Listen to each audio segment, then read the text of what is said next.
Well, I'll tell you what, the first few rounds there with very minimal points being scored has changed dramatically.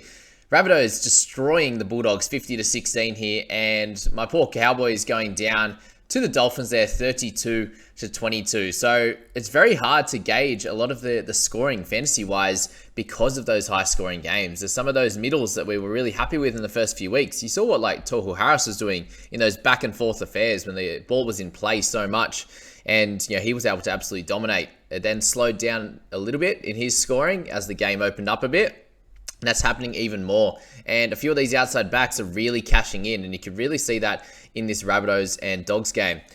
Just a note there, on this week, it seems like it's going to be a low one overall. A lot of players last night in this game and the second game didn't perform how we would have liked. And that just means good things if you're having a bit of a shocker. Think of it like this. If you had, last week I picked up 1,066. There were good players and there were a lot of teams out there that scored about 920, 900, 930, 950. And that's over 100 points behind. Whereas this week, if you're going to have a bad week, it's probably going to be decided by about 50 points or so. So you won't lose as much.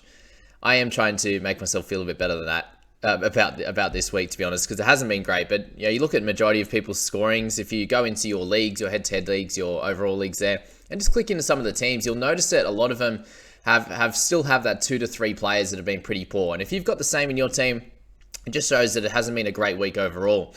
When you see guys like Harry Grant picking up a 50, and then Reece Robson, unfortunately, sadly, didn't get to beat him like I was hoping, at least by get a 60 or something like that.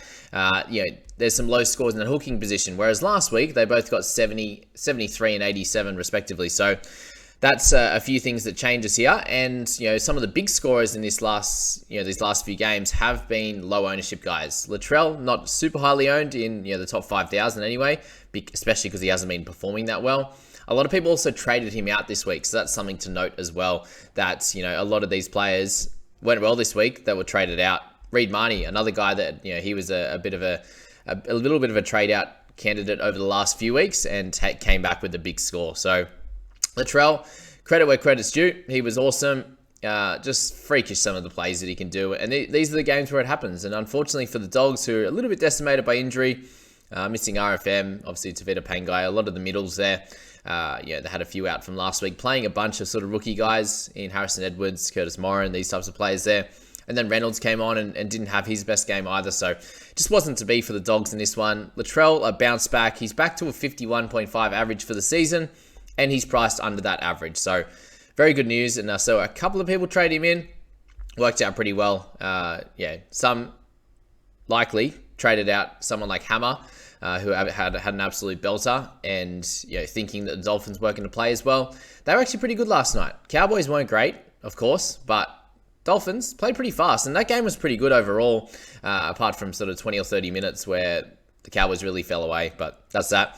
Campbell Graham, CG4, that people say. 78 for him, 3 tries, 3 line breaks. Ended up on the wing when Isaac Thompson went down, and that kind of helped him out. He was the end of a few of those plays and was able to get 3 tries in this one. So 15 tackles for no misses as well, and 150 meters, so 30 in base is terrific there for Graham. And they're just going right more than they were in previous years. So when Graham was on that right, he was still able to average about that 43, but now they're actually going that way more. And he's going to be in the 50s now at 53.7. Probably shakes out to a high 40s average, but we've seen, for him to be able to average 53.7 in a Rabbitohs team that's really struggled, that's had a really struggling draw this to start this year. It's a really, really cracking score, and he's going to be a target for a lot of people over the next few weeks. But you will notice he has been going massive, 60 odd 70, and then gone a little bit low. So similar to that of Reece Robson at the moment. Reedy Marnie, 65. So got the 50 tackles and only 5 misses this time. That's a good win. He had a 40-20 and a try assist. So really just getting involved across the park and doing what he did in those first few games. So if you did hold on, happy days. I was trying to tell a few of you to go. They were looking at Reed Marnie. I was like, if you can go Reed and you still want a good hooker, get Brayley as well so they can complement each other. And I hope that a bunch of you went for that one rather than trading Reedy straight to Brayley. If you did, let's hope Brayley gets a 50 plus for you. Cody Walker, spoke about him as well as starting to become a bit of an option. In the last 3 weeks, he's come out and done really well. Last week was able to do it with tackles as well. This week, it was mainly through the offensive stats. And a try, 3 try assists, 4 line break assists and a line break. Awesome work for him. Negatives are down a little bit. compared to what they normally are, and neg 9. So we'll take that from C. Walker. Cam Murray, very, very happy with that try earlier on in the game. And this was a game where he could have picked up a sort of a 40-odd, especially if he didn't pick up that try. So for him to still play the big minutes in this one, spent a lot of time just waiting for Latrell to kick goals. So ball in play, not super high in this game. So thankfully it worked out for Muzz. You see there Damien Cook as well. He had a lot of good runs. He picked up 3 tackle breaks, an offload there, a line break assist and a try assist, and still only hit a 50 just because he wasn't able to get his normal allotment of tackles and, potentially a bunch of run meters down as well. So Cookie and Murray, you'll take their scores. Obviously Murray a little bit better considering he got the try. And you can see that happening before it did. They're like, oh, I was like, quick, get it to Muzz, and he kind of just changed the direction straight into a gap. Like, you see how many of these edge back rowers that just aren't even looking where they're going to run, and they're just waiting on getting the ball, and they just run in straight into 2 defenders. And at least Muzz there was looking where he was going. Thankfully, that's why he's a good player, right? 63.5 the average now. He's pretty close to where we purchased him at, which is good news. So after that massive score last week, he had a slightly lower break even. He'll go back up again. He'll be into the 860 kind of marker, I believe, after this one. Very similar to that of Cook. He'll probably go down just that tick more. Matty Burton. So in a game where they got smashed, you'll take this 50 every day of the week. He did pick up 2 tries and a length of the field intercept, which obviously gave him the turnover as well, which helped him out massively. Got him a bit over 20 points in that one run, and for some reason they didn't apply the massive run meters to his initial score, and he's been updated since. So good news, you take the 50. You look at his first couple of scores, they were shocking, and since then he has really improved, and he's averaging over 50 over that time. So definitely someone you need to look at, guys, but the Dogs need to have a hard look at themselves after that week. It happens regularly against not for them, but against the Souths there. They can put on 40 or 50 against teams, sort of looks like when they're in form every 4 weeks. So that's that for this one. Colin Matangi, again, with him, some attacking stats there, but 19 tackles was never going to cut it in this squad. If you're looking at a big score from a middle or a back rower, you definitely need that try there. Corey Riddell had a solid one. Max King 47 for him was okay. Again, in this type of matchup, plenty of tackles, didn't get to run the ball much, and a few negatives there with some errors and some missed tackles. Hosty with 47 as well, so he's somewhere there at 325, who's a bit of a cheeky option, but a try assist and a try, you probably leave him out, I would say. Preston, bring him back this week. He makes it in, and then thankfully did pick up a 42 with 40 tackles and no misses, but a sin bin in there really hurt him. So he would have ended up about a 55, which would have been great. But yes, for 3 penalties and a sin bin, it won't be like this every week. You probably transfer a couple of those penalties conceded to a couple of missed tackles, but it wasn't able to run the ball a lot considering they were getting smashed as well. That's that. Averillo is looking a lot better, but a 409, I think we'll avoid him. Harrison Edwards did his job this week if you picked him up, but looks like it should only be 1 week in the starting side there. Lockie Ellis 32, traded him out. He's just been middle of the road again. Has made 107k, so he's done his job, but averaging 42 now for the season. Is what it is. That's that. Hame Sele, someone we need to speak about. 298, he had a semi-high break even. It was in the 20s, so he will make a little bit of cash on that score this week. If you watch this game, he looked damaging. He looked like he ran the ball really well. 130 meters in 30 minutes is spectacular, and plenty of post-contact meters there. Was really bending the line. Only got the 1 tackle break there and had a really good turnover tackle as well. So no negatives at all. The worry is that he gets 30 minutes because Tavita Totola only played 29. That is a slight worry. Cam Murray played the massive 75, and then they gave a bunch of minutes to a host of other guys, Jacob Host being one of them. So Tommy Burgess at 49 minutes is kind of normal for him, but we'll have to monitor this situation a little bit and decide what we want to do, because I think he's a solid cash down, but for him to go and get a 30 every week, he has to be pretty perfect, unfortunately. So yeah, we probably want a little bit more minutes. We're hoping 35, 40 minutes, and 30, 31, not as ideal, but that's that. Someone that's not ideal this week, Karaz, and it was never going to be that way. He did pick up a nice line break assist, try assist to kick off the game there with Averillo, and you would have thought that the Dogs were going to be in this one, and then it just really fell apart. Solid enough for Karaz without being a good week. Still averaging 51.5. Still a hold, guys. He'll be fine. They're not going to play the South and get dominated every week, but you're hoping for a big score here. He had one really massive one to start the season, and we're hoping that he can come back and go nuts again. Ryan Sutton, a clear sell, guys. Get him out of your side. Isaac Thompson, hopefully his injury's not too bad. He had that one play where he really got the bulk of his points there. That lovely cutout pass from Latrell, I believe, to get him down the sideline, back on the inside to him. So, yeah, about 60 meters gained, a line break, a tackle break, and a try assist in the one play. So you'll take the 27, run away, considering we had like Warbrick and guys like Perham and these guys that didn't go so well, who we'll speak about in a sec. But yeah, Thompson, hopefully he's okay. If not, if it's 2 weeks, you probably hold. If it's any more than that, I think it's a clear sell. But I understand if it's more than a week, people will probably sell him anyway. But in a position that's really tough, I think he's probably a hold. All right, we go Curtis Morin. So a few people looked at picking him up this week, 26 in 33 minutes. Not sure how his minutes are going to be with guys like RFM and potentially Tavita in the next few weeks returning, if he ever comes back. Let's hope he does. But yeah, Isaiah Tass, 20. So it just shows here that centers and wing fullbacks were having a bit of a tough one, unless you're involved in all the tries. All of it went down the right-hand side. So we know Alex Johnson, that really hurt Isaiah Tass and his output because they weren't going down that left-hand side. You saw Cody Walker sweeping to the right a bit more, same with Latrell. So they obviously found a bit of a weakness on that Dogs left edge. And I wonder why. Mr. Josh Adokar unfortunately goes down with a big injury. And for the 9% of people that own him, that is really unfortunate. He's actually made a little bit of cash. He was averaging, over 40 before this and has gained 41k. So upsetting for Addo. I hope that he has a swift recovery. It sounds like it's probably syndesmosis and potentially like an MCL sprain, but we'll see how that plays out, unfortunately, for Adokar. While here, Reynolds, just a bit of a tough game for him. Likes to get involved, but 4 missed tackles and 3 penalties kind of hurt him and his scoring there. Let's go to Perham now. Tass, you just hold, man. Johnston will be back. It'll be fine. But yeah, not ideal. Averaging 38 now with a low score. It can happen up and down with these centers. Just hold him. He's still cheap enough for sure. Perham, 20. So not his best game. I was actually looking at potentially moving him in for my good man Tommy Chester and just going that slightly cheaper route in the wing fullbacks just so I could still get a Heinze and didn't trade him in, thankfully. So worked out all right. But there's a good chunk of people, 30% I think in the top 5,000 that own Perham, and he only got a 20. So 123 meters, 3 tackle breaks there, a couple of negatives, but just wasn't his game. Obviously, he's looking to run about 180, get a few tackle breaks, potentially any try involvements. It would be good for him. But yeah, he's a hold, guys. Don't worry about him.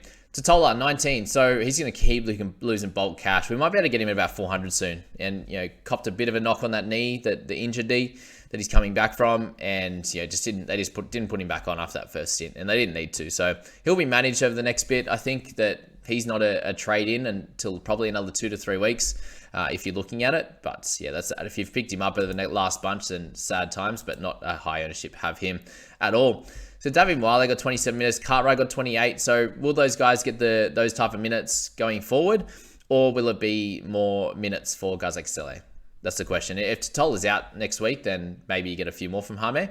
And then we've got guys like Havili returning soon as well. So that's that. Alamotti, 18 in this one. Did pick up a turnover tackle and try saver early in the game, and then just had no involvement. Considering he got moved to the wing, they didn't really have the ball for a lot of stretches, and really there was only a couple of kicks down to him where he could run it back. But other than that, shocker for the Dogs, and it stops his money making for a bit. But I think with how the centers and wing fullback is at the moment, you just got to keep playing him and deal with it. To be honest, I think that's that.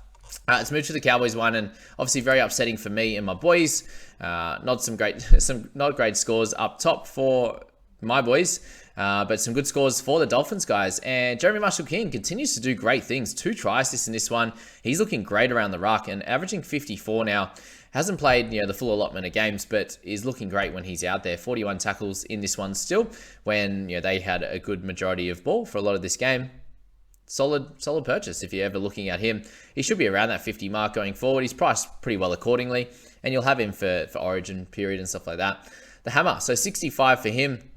Just a massive game, and I spoke about him being a keeper in the centres, and looks like last week was just a 1-game fall from grace, considering they lost Milford and didn't really have another option to cover him. They just kind of fell to pieces a little bit, and completely understandable. They really got up for this clash and played really well, and Hammer was a beneficiary of that one. That last try there was just like the nail in the coffin. No Hammer in the team. Thankfully, I have him and Gilbert in SC. That really helped. But for fantasy there, no Hammer in the squad. And he was he's been the biggest guy this week that's come in and taken over whoever is going to be winning or losing this week, whoever's going to get a decent score is going to have Hammer in their side. So congrats to those guys that own him. Picked up 11 tackle breaks to go along with 2 line breaks, a try assist, and 2 tries. 48.7 average, clear center keeper, and you could lose him in that wing fullback position, which is pretty tough at the moment. So well done if you own him. Gilbert is the other one. So he had a couple of lean weeks and then picked up a try, a line break assist, and had a cracker game at 64. So well done to Tommy there. Deserved a try and up against his old club. Very, very good. Isako there, 59. So he just continues to put in work and he's going to continue to make bulk cash there. 53 his average now, and he's already made 165. He'll easily get to 250 if he keeps doing this. So for him to have 3 tries and only get 59 is a little bit sad, and especially being a goal kicker and had very limited negatives, but only had the 1 tackle break. So a lot of his tries were just getting over in the corner untouched. So yeah, Isako, incredible. For those that own him, 7%, you're absolutely running to the bank with cracking weak fullback scores, that's for sure. Unexpected. Holmesy, a much better score for him, 53. So he's averaging 46 now across the start of the season here. And this is, you're hoping for a little bit more about that 50 mark to start the season. But if you've held him the whole way, this 46 is nothing to sneeze at, considering he's been very consistent week to week. He hasn't been someone you had to worry about. He's done a great job. So well done, Holmesy. Hess had a good try in there, 51. He's been okay, averaging 38 now and doing his job. Herman Ese, a big score for him. He had 4 offloads, 3 tackle breaks in this one, and just the 1 penalty. So 49, 35 minutes, massive. Robson, keep speaking about him, 70, 40, 70, 40. And what's he going to do next? So that's the big question here for Robbo, is just the up and down 70, 40 odd, and averaging 60 at the moment is solid, exactly what we're hoping for across the season. So take the good with the bad, but really this week with Grant going low, it was going to be really important for me to catch up a little bit with Robson, and that just didn't happen. And a lot of other people own him as well. He's very high ownership, him and Harry Grant. Harry Grant, there was 8.8% that captained him, guys. So that's something to look at as well. Hopefully Cleary can really dominate today. And that's the big thing over the next... We have 3 days more of footy, which is crazy. 2 games tonight, 2 games tomorrow, and then the 1 on Monday. And each of them are going to have their big take on how this week goes. Cleary as captain tonight. 26% of people own him and captain him, which is which is high. But still, there's 8.5% that had Grant. There's about 5 or 6% that got Haas. So if you can get a massive score from Cleary, that as a captain, that's going to turn around a lot of our weeks, which is going to be helpful. And then there's a bunch of games tomorrow, and obviously Monday is going to be really important with over 7% trading out Hopgood, and a lot of people trading out Cartwright as well. So if both of those guys can come out and do well, then that's going to be massive for us that kept him. And if they go pretty poorly or get dropped or something like that, then obviously the people that traded him out are going to be winning to the bank. So that's that. It's going to be a fun couple of days, that's for sure, across Easter weekend. Cotter there, 42. Was an okay game. Again, he's going to get really cheap, which is going to be good for us that are looking to pick him up at some point. Most likely, though, if he can get into his rhythm, it'll be after Origin that we'd be looking at him. Nichols, 41. If you hold on to him, that's fine. I still think he's a trade out, guys. Can't see him getting back to those 50 scores. It was a bit of a flash in the pan for Nichols, unless he's scoring tries. Aiken there, 40. So he was solid without getting many attacking stats, which was good. So back to his normal sort of edge output, which is good. Townsend, a bit of a low one for him. Lemuelu, I'm not super worried about him, but in this game where there's just so many tries, he picks up those random little missed tackles. He gets in and tackles pretty hard and makes a lot of good tackles, and hence why he's got a nice forced turnover tackle. Thankfully they didn't take it away in updates this time. So that 4 points last week is going to be really helpful because we're playing very minimally here in the centers and the weak fullback position. If you can pick up that extra 3 to 5 points every week, like you look at Lemuelu scored 35, it's okay. If he's sitting there just banging out 40 last week, 40 this week, you're like, great, he's just doing his job, and he just makes that little bit extra cash. So Lemuelu at the moment in the centers, you just hold him. Obviously, the high-scoring game didn't work too well with him trying to make a lot of tackles, and he just didn't get a lot of opportunities with ball in hand. But when he does get a run, he seems to be pretty damaging and doing a good job. But 10 in negatives, wasn't ideal. End up with it, and even just the kick meters here, he kicked it about 20 meters, and they gave him 41. So we'll take the point, but it's what it is. Griffin Neame played the full 80, had a one real damaging run where he just carried everyone like 30 meters, which was funny as. He looked like he scored much better in this one with, maybe it was just, really only the 2 big runs if you're just looking at the game in isolation like that. Mitchie Dunn, 29, he was fine, but again, too expensive. Isaiah Katoa, brought him in myself and was looking really good. I just don't see where those... I watched this game. I saw 4 to 5 missed tackles, but 7 just seemed a bit excessive. He had... he had 7 up to this point, but picked up 2 offloads, which was nice, and a tackle break there, and 1 try assist. So didn't really go through him. It also didn't really go through Nikorima, who we'll speak about in a second. But 395 kick meters was great news if you picked up Katoa or if you had to play him or something like that. I saw a lot of people, unfortunately, with Tarpany going down. Well, not playing. His wife's having a baby, which is very exciting. So with him not playing, a lot of people had to play Katoa, which was okay. You take the 29 guys and move on, especially with a lot of the lower scores at the moment. Yeah, it could have been low for Katoa as well, especially if the Cowboys came out and did well. But that base that we've got there is solid. He is losing points on tackles, which is a bit sad.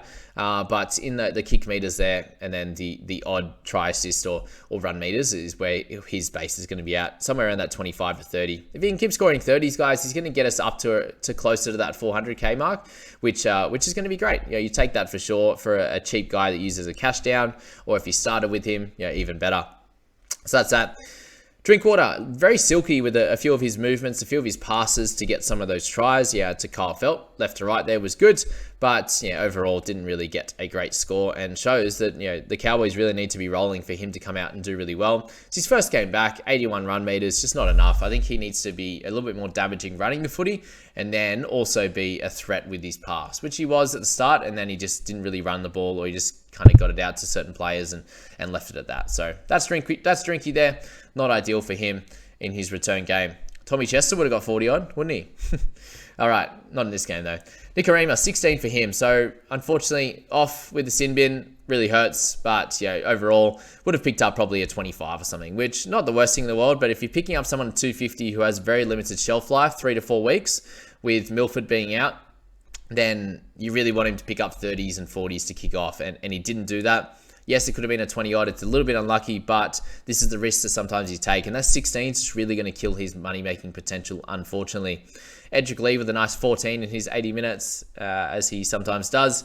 Donahue, low score for him if you picked him up. Yuck. And then, Chester with the 4. So you got the offload there. He came on for 10 minutes. And I think a few of those minutes there, they were standing behind the goalpost. So didn't work out for him. He came in and tried to do his thing. He jumped up to try and get a bat back and had a knock on in there. Just didn't really work out for him. He had a -6 break even, I think, and he comes out with a 4. So he'll make 10k, which, not great. I could have traded him out for Walshy or something like that and avoided playing Warbrick, but look, it is what it is. It happens sometimes. We're hoping that you get 20 or 30 minutes, and I think in this game was probably a smart one to do. I don't know who you would have taken out of this side, but really, not ideal. Not ideal. I don't know what they're going to do with Brendan Elliott. I think he's okay, and like Todd Payton says, he does a job for the team, but really, could you put Chester there? I understand that he's probably playing out of position there, considering he's like a half slash fullback, but I think his effort plays, his speed is going to be really important. Elliott just a little bit slower. Made a bunch of errors in there, not good. 2 missed tackles, 3 errors, and then a sin bin. So just making a dumb decision in that last play. I think it was to push. I can't remember if it was to push someone when they were coming through off the kick. So maybe that's the play. So we'll see what happens with team list. But I think Chester's a sell. I'll be trying to sell him for a better wing fullback that I can play week to week. And that's it, guys. That's the first, those 2 Friday night games. Good luck with the rest of the weekend. It's going to be an interesting one. But a bunch of low scores across the park should make us all feel a little bit better, considering that our teams aren't going great. Good luck, guys. See you later.